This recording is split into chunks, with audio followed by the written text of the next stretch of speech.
In this review we're going to look at a special vehicle. It's a Terberg YT182 yard tractor. The box is Terberg branded, but there's no indication on it as to who the model maker is. So Terberg have probably arranged that themselves directly with a Chinese factory. The two trays are factory sealed, so a quick knife cut does the job. And there we see the YT182 patiently waiting to come out.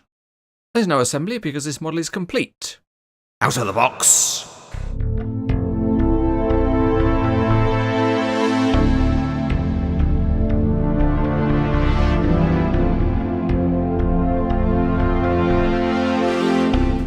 This is a detailed model, and looking underneath we see the engine and transmission, and there are thin tyres on the wheels. The cab has got very thin windscreen wipers and handrails on the outside, and things are really good inside the cab with a highly detailed console. Behind the cab there's a nice exhaust, coiled lines and textured walkway surfaces. The model is small and quite light, and that's because quite a lot of it is plastic.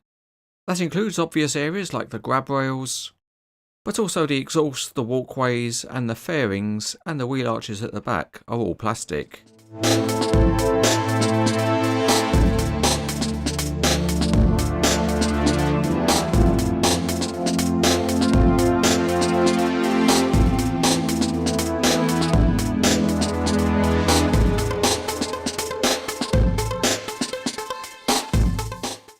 Let's see if the YT182 is nippy running around the yard.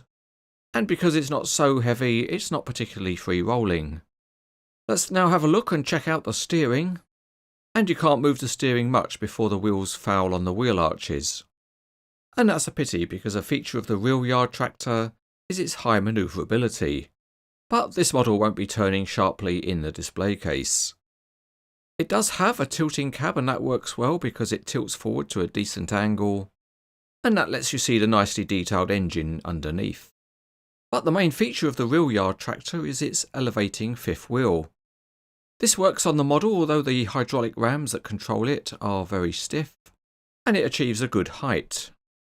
The reason the real yard tractor does this is so that it can easily move trailers about, and it doesn't need the landing legs of the trailer to be raised every time.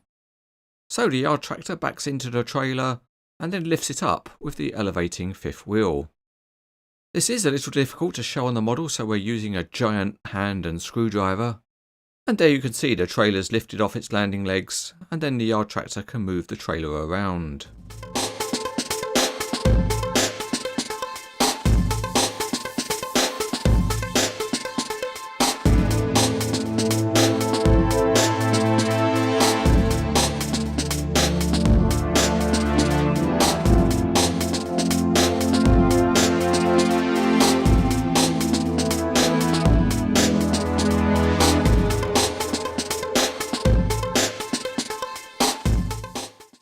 This is an unusual little model, and it's very nicely detailed. Part of the reason for that is that it has a relatively high plastic content, but the main feature of the yard tractor has been replicated, so you can display it doing its job. In summary, it's a nice model that's rated very good.